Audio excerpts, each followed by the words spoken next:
Assalamualaikum warahmatullahi wabarakatuh. Alhamdulillahirabbil alamin. Wassalatu wassalamu ala asrofil anbiya'i wa mursalin sayyidina wa maulana Muhammadin wa ala alihi wa sahbihi ajmain. Pertama-tama mari kita panjatkan puja dan puji kehadirat Allah Subhanahu wa ta'ala. Salawat serta salam mari kita curah limpahkan kepada junjungan kita wa nabiyana wa habibana Muhammad Rasulullah sallallahu alaihi wasallam. Ketemu lagi dengan kami di channel Salam Sulaiman, di mana pada kesempatan ini kita akan mengupas mengenai mengenal Allah dan mengenal diri. Di dalam hadis Nabi mengatakan, man arofa nafsahu faqad arofa robbahu. Barang siapa mengenal dirinya, maka dia akan mengenal Tuhannya. Dalam kehidupan manusia, semua diatur dengan sistem semesta, yaitu sistem kausalitas sebab akibat. Jadi kalau kita tidak berhati-hati dan terarah, maka kita akan masuk ke dalam jurang kesesatan. Manusia yang awalnya roh, dan roh itu adalah bagian dari Maharoh. Allah berfirman, kutiupkan sebagian rohku, maka roh manusia adalah bagian dari roh atau bagian dari roh Allah itu sendiri. Roh mempunyai sifat kodim dan Maharoh mempunyai sifat Maha Kodim. Kias roh adalah cahaya. Gambaran cahaya ini memiliki derajat atau dimensi yang paling tinggi, yang tertinggi. Maka kecepatan yang paling tinggi di muka bumi, di atas dunia ini adalah kecepatan cahaya, yang di dalam teknologi yang paling tinggi juga adalah teknologi cahaya. Nurun ala nur, nur Allah berada di dimensi yang paling tinggi, dan ujung cahaya adalah ujung yang maha tinggi. Allah menjemputkan dirinya di Malik Yaumiddin, Raja di langit akhirat tertinggi. Berarti Allah Raja di alam cahaya. Allah Raja di alam cahaya tertinggi, yang tidak mungkin bisa kita bayangkan, kita definisikan, kita deskripsikan. Allah laisa kamitslihi syai'un.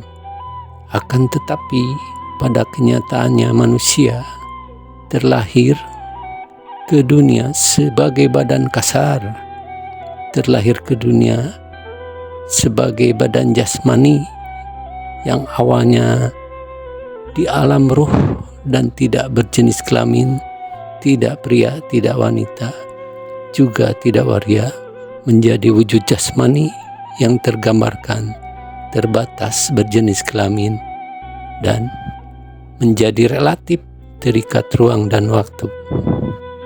Dan manusia tidak akan ada yang akan mengerti roh, kecuali hanya sedikit saja. Ruh yang membawa sifat kodim yang datang dari sisi Allah Subhanahu wa ta'ala yang Maha Kodim. Manusia yang awalnya dari alam roh, alam rohani atau alam cahaya, turun atau lahir ke dunia dengan membawa alat pembaca kesadaran, yaitu akal, dan sebagai pembaca alat virtualnya adalah panca indera, serta sistemnya adalah jasmani. Akan tetapi itu semuanya bersifat sementara. Pada ujung kehidupannya manusia akan mati, akan hilang nyawanya, maka semuanya akan lumpuh. Tetapi kesadarannya akan terus berlanjut, naik di alam atas sadar atau naik ke alam akhirat. Adam diciptakan dan diturunkan ke muka bumi atau ke dunia, diberi bekal pengetahuan akan benda-benda yang ada di alam dunia. Dan ini tentunya berhubungan erat dengan akal dan panca indera manusia. Dan dengan itulah Adam atau manusia akan menyerap semua ilmu pengetahuan ke dalam dirinya melalui interaksi panca inderanya. Manusia yang asalnya dari alam cahaya masuk ke alam kandungan, alam rahim seorang ibu selama 9 bulan. Dan begitu lahir ke dunia menjadi berwujud jasmani, jadi seorang bayi yang ruh gelombang kolbunya masih bersih, masih kosong, suci, belum terkontaminasi gelombang duniawi. Dan seiring berjalannya waktu, gelombang akal dan panca inderanya mulai menyerap ilmu dan pengetahuan melalui gelombang kesadaran akalnya, yang akal itu sebagai softwarenya, panca indera hardwarenya, sementara jasmaninya adalah sistemnya. Dan dengan itu manusia menyerap, mengolah segala yang berinteraksi dengan dirinya, yang dirangkai dengan Nur Muhammad menjadi berbuah pengetahuan, ilmu, menjadi ayat-ayat yang ada di alam semesta ini. Disitulah mulainya manusia terpapar, terkontaminasi, terkena hukum undang-undang dunia, terkena hukum undang-undang panca indera, di mana dia akan merespon semua yang berinteraksi dengan akal pikiran melalui panca inderanya. Dan disitulah manusia mulai dikendalikan oleh alam bawah sadarnya, alam nafsunya. Manusia yang asalnya roh di alam cahaya terjebak ke dunia menjadi alam jasmani yang dikendalikan oleh hawa nafsu. Akal manusia itu ada di tengah-tengah antara alam atas sadar atau alam ruh dengan alam di bawah sadar atau alam nafsu. Karena manusia tidak pernah berhubungan dengan guru cahaya, guru rohani, ilmu rohani untuk bisa praktek beradaptasi di alam rohani, maka manusia itu akan turun, akan terjun, tertarik gravitasi gelombang alam bawah sadar atau alam nafsu dunia, dan akhirnya kandas di alam nafsu duniawi. Karena manusia pasti akan condong mencari yang enak-enak, senang, nyaman, bahagia, dan sukses. Itu adalah gambaran akal bawah sadar ke kanan, dan itu semua dikendalikan oleh hawa nafsu manusia. Padahal di dunia ini ada dua arah atau dua kutub yang saling berlawanan, antara siang malam, baik buruk, senang susah.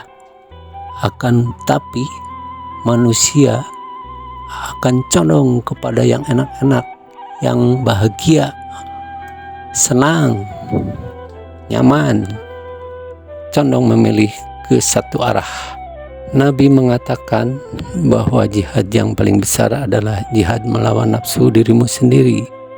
Maka ruh yang asalnya dari alam cahaya turun ke dunia tertutup badan jasmani, dan apabila tidak dibukakan atau dibaiat, ditanamkan nur iman, nur kitab, yang ini adalah nurun ala nur, nur Allah, untuk kita bisa beradaptasi naik dimensi ke alam ruh, yang dimana manusia akan dibangkitkan di alam ruh, dilahirkan di alam gelombang yang berbeda, alam di atas akal sadar jasmanimu ketika kita masih hidup sekarang di dunia, untuk kita bisa mengenal Allah dan bisa berpulang ke hadirat Allah Subhanahu wa Ta'ala. Sebagaimana sabda Rasulullah, mutu qabla anta mutu, matilah kamu sebelum mati. Dan jikalau manusia tidak melalui jalan ini, manusia tidak akan bisa terbebas dari alam bawah akal sadar jasmani atau alam nafsu, selamanya manusia akan sengsara, tersiksa oleh nafsu duniawi. Manusia tidak akan mengenali Tuhannya, mengenali diri sejatinya, dan tenggelam di alam akal bawah sadar nafsunya, menderita sengsara, dan yang akan merasakan semuanya itu adalah jiwa manusianya itu sendiri. Sekian untuk bahasan kali ini. Ini tentang praktek Naksabandia Holiday Nusantara. Ilahi anda maksudi waridloka matlubi. Wassalamualaikum warahmatullahi wabarakatuh.